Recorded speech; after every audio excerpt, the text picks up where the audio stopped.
It doesn't just twist the mind, it pulls the trigger. A badge of honor turns into a mark of death.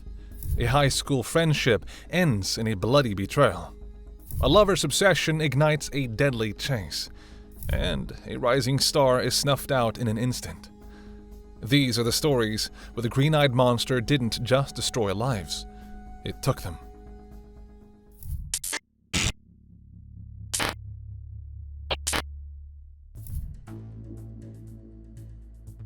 Stephanie Lazarus appeared at Sherry Rasmussen's place of work at Glendale Adventist and told Sherry Rasmussen, "If I cannot have John, nobody can." The early 1980s, UCLA students John Rutan and Stephanie Lazarus would occasionally get together.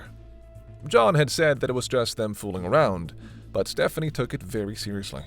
Maybe even too seriously.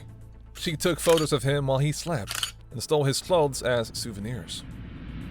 They would hook up on and off after graduating, but John never asked for her to be his girlfriend. When he met Sherry Rasmussen, however, John was smitten, and very soon they were a couple. It didn't take long for the pair to be engaged either. Stephanie was heartbroken when she found out. She visited his house often, and even though John said to just ignore her, Stephanie began reaching out to Sherry, even telling her, "If I can't have John, no one else will." John eventually married Sherry, and you'd think Stephanie would take the hint and let it go. But, as they were about to learn, it would not be that simple. On the morning of February 24th, 1986, John left as usual. His wife, 29-year-old Sherry Rasmussen, was supposed to go to work as well, but said she would call in sick because she didn't want to give a motivational speech. It was all good and fine, but throughout the day, neighbors noticed several things that seemed strange. First, the garage door had been left open, even though there was no car inside. Two gardeners working in the area also found a woman's purse and later gave it to one of the neighbors. In the early afternoon, a member of the cleaning staff in the condo thought she heard what sounded like a fight. As all this was going on, no one seemed to be able to reach Sherry. Both her husband and sister called, but she didn't answer. Eventually, John got home and noticed that his wife's BMW was missing. This was odd, because Sherry didn't say that she was going anywhere for that day. But when he stepped inside their condo, he was confronted with his worst nightmare. His wife of only a few months lay lifeless on the floor with 3 gunshot wounds. But what could have happened? Looking around the apartment, both John and the LAPD were able to put together a probable story. Sherry had wounds all over her body and had tried to reach the panic button, which suggested that she had struggled with the intruder. Furniture in the apartment had been toppled over, and whoever attacked the nurse had bitten her. Sherry's BMW was missing from the house, which led investigators to believe that it was a robbery gone wrong. The way they saw it, the 29-year-old walked in on someone trying to rob her, was killed, and her car was used to get away. They also considered that a burglary had been reported in the area a while before Sherry's murder, and those suspects also wielded a gun. While it might have seemed like a clear-cut case of a tragic burglary, some of Sherry's loved ones, and even the police, were suspicious.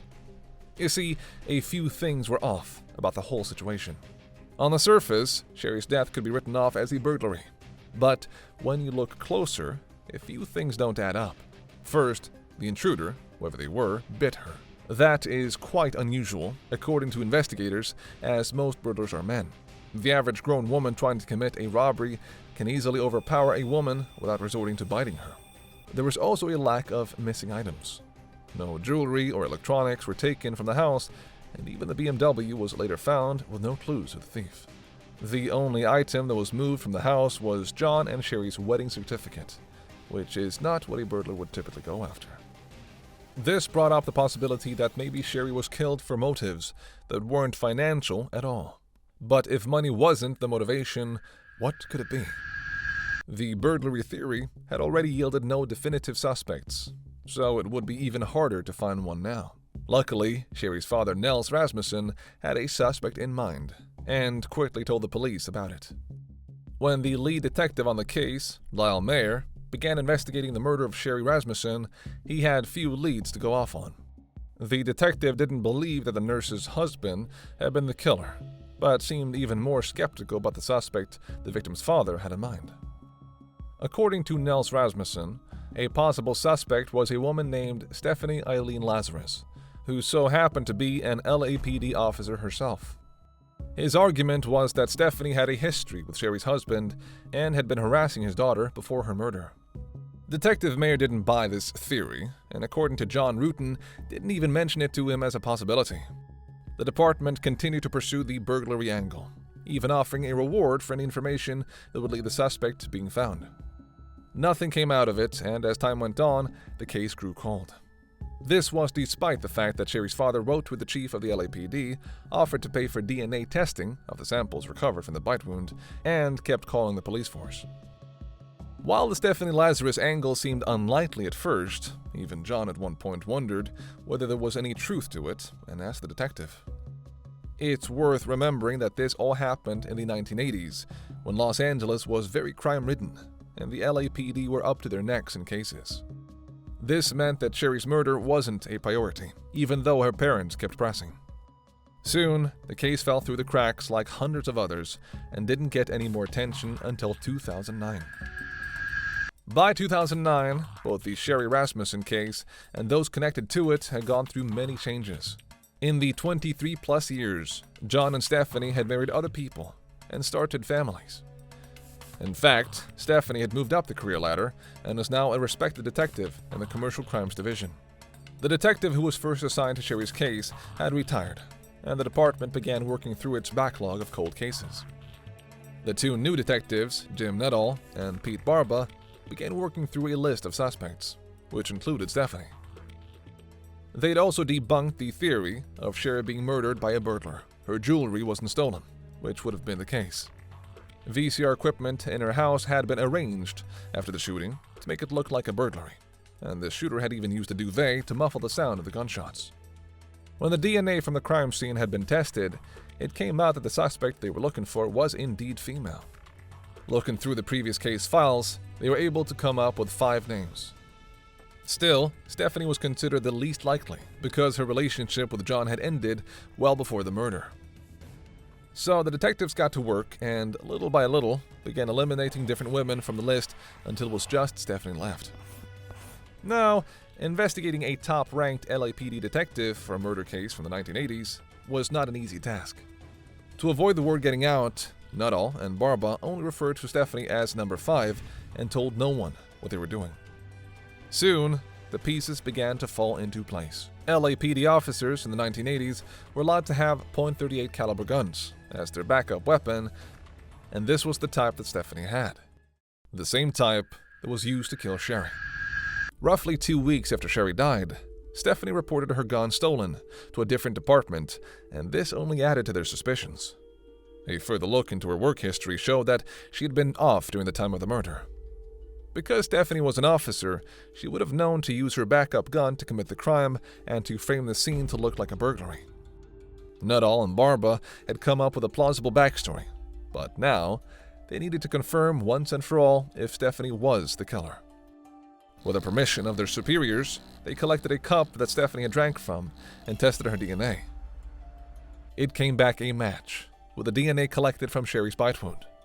Stephanie was the killer.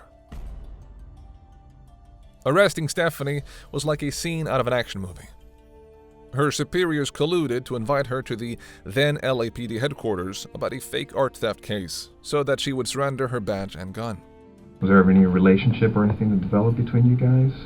Yeah, I mean, we dated, what's this all about? When she sat down in the interrogation room, they revealed that it was really about the Sherry Rasmussen murder.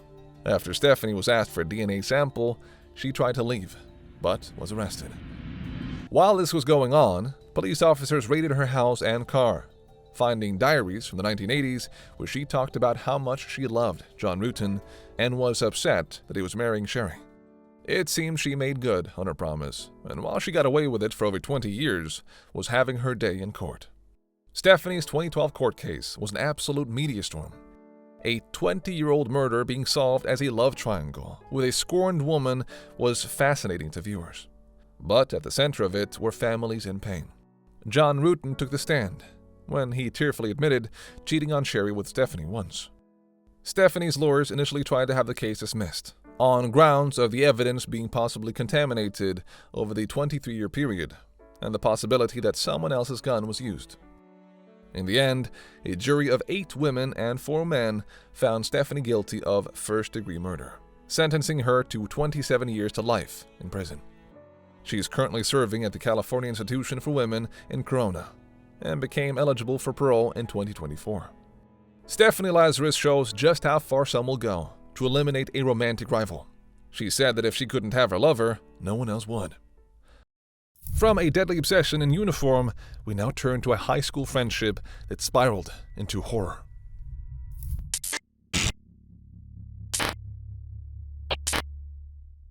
Every outcast teen dreams of becoming popular. For one girl, finally feeling accepted triggered an unthinkable path of violence. On a summer night in 2003, a horrific massacre rocked a Houston suburb. When the truth about who pulled the trigger finally surfaced, it left the close-knit Houston suburb in disbelief. 17-year-old Christine Paolilla was no stranger to hardship.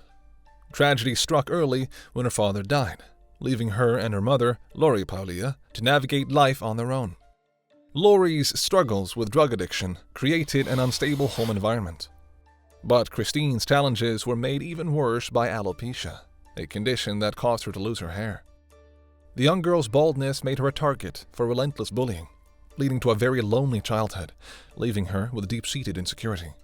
In 2003, Christine's life took a significant turn when she befriended 2 of the most popular girls at Clear Lake High School, Rachel Colorutis and Tiffany Rowell, aged 18.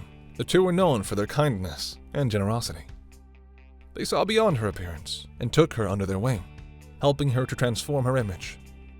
With their guidance, Christine gained confidence and felt a sense of belonging for the first time. This newfound confidence led to Christine being voted Miss Irresistible by her classmates, a significant confidence booster for someone who had once felt so invisible. However, Christine's new relationship with 21-year-old Christopher Lee Snyder soon overshadows their positive influence. Snyder had a troubled past and a history of criminal behavior. When Christine began dating him, she was introduced to drugs, and the relationship quickly turned toxic. As her addiction worsened, she alienated her friends, who had once been her greatest support. By the summer of 2003, the couple's lives took a dark turn when they set off on a path of crime to fuel their addictions. In October 2003, both were charged with theft. Christine got 6 months probation, while Snyder received a 10-year sentence. Then, in July 2004, Christine was fined $4,000 and given a year of probation for a vehicle burglary. Desperate for money to fund their addiction, they hatched a plan to rob Tiffany, who they knew had cash and drugs in her home. But the plan quickly escalated. Fearing that Tiffany and the others in the house could identify them, the couple decided that the only way to protect themselves would be to kill everyone inside. On July 18, 2008, Christine and Christopher went to Tiffany's home to buy drugs from her boyfriend, Marcus Procea. Marcus's cousin, Adelbert Sanchez, and Rachel were also present. Snyder and Christine entered the home, armed and ready to carry out their horrific crime. Snyder opened fire almost immediately, hitting Marcus first. As the others scrambled to escape, the couple shot Adelbert next, while Rachel and Tiffany were shot multiple times as they tried to run. Rachel, though grievously wounded, managed to crawl across the floor, trying to reach a phone to call for help. The attackers showed no mercy. When Christine saw her friend still moving, she picked up the gun and shot Rachel in the head, killing her instantly. After firing more than 40 bullets, the couple took what they wanted and fled the scene. Less than an hour after the murders, Snyder drove Christine to Walgreens to start her shift at the makeup counter, as if nothing had happened. In the days following the murders, investigators faced a challenging crime scene. The brutality of the killings was clear, but the evidence left behind was almost non-existent. Early theories from investigators included the possibility of a gang-related shooting or a drug deal gone wrong, given the violent nature of the crime and the fact that drugs were present in the home. But with no immediate suspects or clear motive, the case began to stall. Christine's behavior after the murders, however, attracted some attention. Those who knew her noticed a shift in her demeanor. She became increasingly paranoid and erratic. There were also reports of Christine and Snyder suddenly spending large sums of money despite always being broke. But the case took another 3 years to make significant progress. In July 2006, a tip was received through a Crime Stoppers TV show that provided investigators with a break they had been waiting for. The tipster identified Christine and Christopher as the perpetrators, pointing out their involvement in the drug scene and their connection to the victims. This crucial information breathed a new life into the investigation. Investigators began to re-examine the evidence and gather additional witness statements. One key witness came forward to describe how Christine had confided in them shortly after the murders, expressing fear that she might be implicated. Another witness recounted seeing the couple together on the day of the murders, acting suspiciously. Combined with a tip, these statements helped build the case against the two. As investigators closed in on the couple, they uncovered more details about their lives in the years following the murders. Christine had married and lived in Texas under a pseudonym. She'd continued to struggle with drug addiction and was living in squalor when police finally tracked her down. She was arrested at a hotel in San Antonio on July 19, 2006, almost 3 years to the day after the murders were committed. Meanwhile, Snyder fled to South Carolina as the police were closing in on him. But before they could apprehend him, he took his own life, leaving Christine to face the legal consequences alone. The most damning evidence against her would come from her husband, Justin Rott. He told police that his wife admitted to him that she killed Rachel, graphically describing how she shot and wounded her before killing her execution style. His first-hand account of Christine's confession proved she was an active shooter, and not just an unwilling participant, despite her attempts to blame everything on Snyder. In 2008, justice was finally served when Christine was found guilty of capital murder and sentenced to life in prison without the possibility of parole. The suburbs hold dark secrets, but in the competitive world of elite athletes, jealousy proved just as deadly.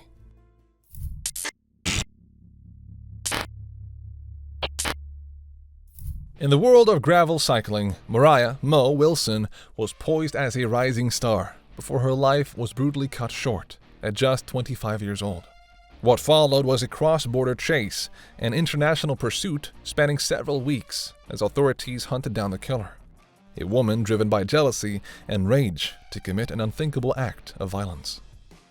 Mariah Mo Wilson was just hitting her prime with a bright future in gravel cycling. The rising star athlete had developed an impressive resume competing in off-road endurance events. Her personal life was a different story. She had previously dated fellow professional cyclist Colin Strickland, though their romantic relationship lasted just a few weeks in 2021. This brief romance, however, placed Kaitlin Armstrong firmly in Mo's path. Colin and Kaitlin had an on-and-off relationship for several years. It was during one of their breakups that Colin and Mo dated briefly. By outward appearances, Kaitlin had a stable career with a background in finance before becoming a certified yoga instructor. But Kaitlin harbored deep jealousy over Colin's continued platonic relationship with Mo. She had been secretly tracking the two cyclists' communications by accessing Colin's email, Instagram, and iPad accounts that they shared. This allowed her jealousy to fester even more. According to one of Kaitlin's friends, she had once even said she would kill any other woman Colin became serious with. Her threat appeared to become a disturbing reality on the night of Mo's murder. On May 11, 2022, Mo was in Austin before an upcoming cycling race. The athlete checked into a friend's home, where she planned to stay during the event. Little did she know that her promising life would be cut short by nightfall. That afternoon, Mo spent the day with Colin. The two went for a swim at the local pool and grabbed dinner together, maintaining what friends described as a platonic friendship, despite their past romantic involvement. What they didn't know was that Kaitlin had been tracking their every move through the Strava app. Mo returned to her friend's house around 8:30 p.m. to rest before her big race. But just minutes after Colin dropped her off on his motorcycle, surveillance cameras in the neighborhood captured Caitlin's Jeep lurking around the residence. An hour later, the brutal reality of what had happened behind those doors came into horrifying focus.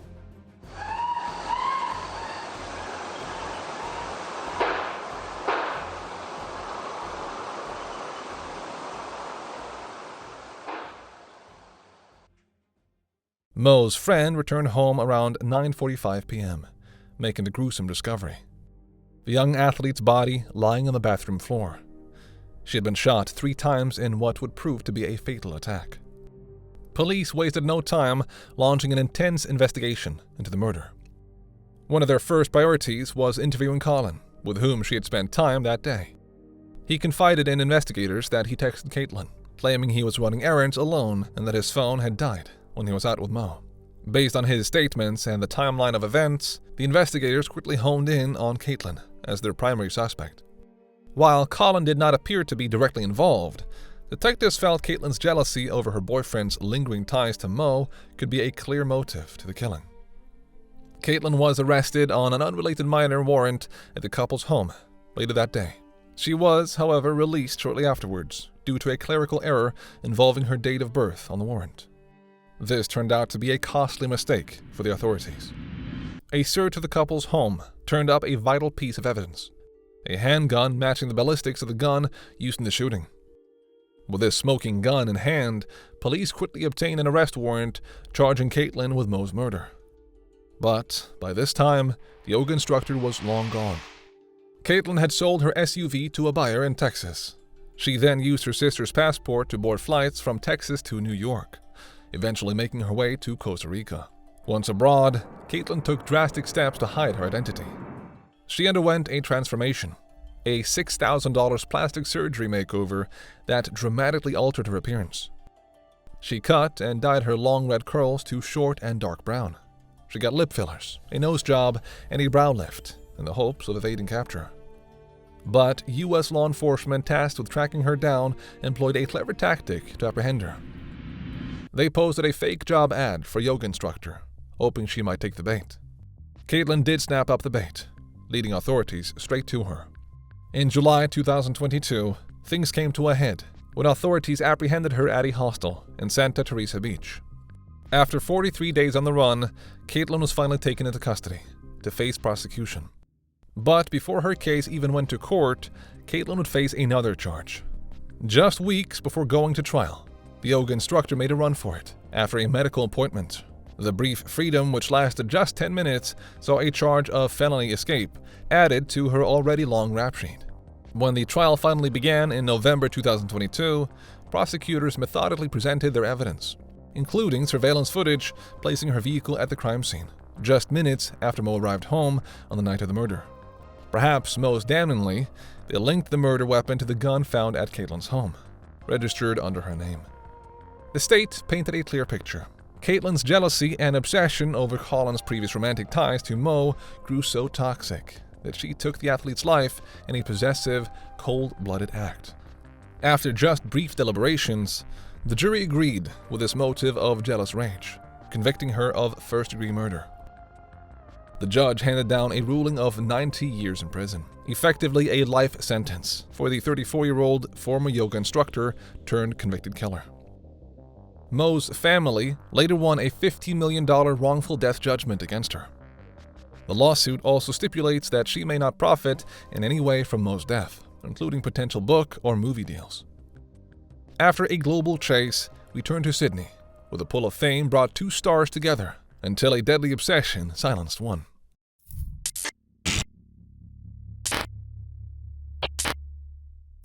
A horrifying scene was about to unfold in the trendy suburb of Paddington in Sydney. An unexpected phone call was made, one that would never be completed. Within minutes, 2 lives were brutally taken, and the investigation that followed would expose a tangled web of obsession, betrayal, and deadly intent. As investigators began to piece together the events of that tragic morning, they quickly turned their attention to the lives of those involved. Jesse Baird, a well-known TV host in Sydney, was central to this unfolding tragedy, beloved by many for his charm and charisma. At 26, he was on the rise, with a promising career and a vibrant social life. Jesse recently began dating Luke Davies, a 29-year-old who shared his zest for life. Their relationship was new, with the couple often seen together at social events in the city. However, not all relationships in Jesse's life were as straightforward. 28-year-old Beau Lamarre, a senior constable with the New South Wales Police, was no stranger to the limelight. Before donning the uniform, he had been a star chaser, regularly rubbing shoulders with celebrities as a blogger. His social media was filled with photos alongside A-listers like Taylor Swift and Lorde, capturing a glamorous life on the surface. But beneath this facade, a darker side of Beau was beginning to emerge, one that would lead to bloodshed. Beau had become infatuated with Jessie. Their connection began as a friend with benefits relationship. But it soon became apparent that Beau wanted more than friendship. Jessie, who had just exited a long-term relationship, made it clear that he wasn't interested in anything romantic with Beau. Despite this, Beau persisted, making his feelings known on more than one occasion. Jessie was firm in his response. He was not interested and was seeing other people. Beau, however, did not let go. The tension in Jessie's life began to escalate months before the fatal event. In August of the previous year, Jessie confided in a friend about a disturbing experience. He had been followed home by a police car and had woken up in the middle of the night to a terrifying sensation, someone standing over him while he slept. When he awoke fully, he realized his phone and wallet were missing. He chased after the intruder, but could not catch them. This unsettling encounter, although dismissed at the time, hinted at a dark presence in his life, one that would soon become all too real. Fast forward to the weekend before the incident. Jessie and Luke were enjoying a concert, unaware that these would be their final days together.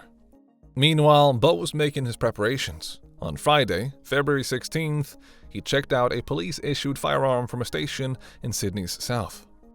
Then he purchased a surfboard bag, the first steps in his deadly plans. On the morning of Monday, February 19th, Jessie's neighbors heard gunshots.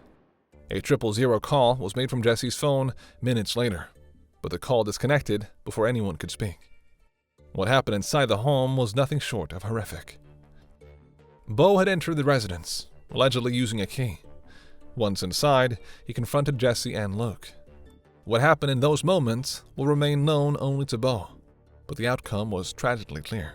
Using the police-issued firearm, he allegedly shot both men, ending their lives in an instant. But the crime did not stop there. He then began a cold and calculated cover-up, deleting contacts and messages from Jessie's phone and even sending texts from Luke's phone to create a false narrative. He posed as Luke, concocting a story that Luke was moving to Perth to throw off investigators.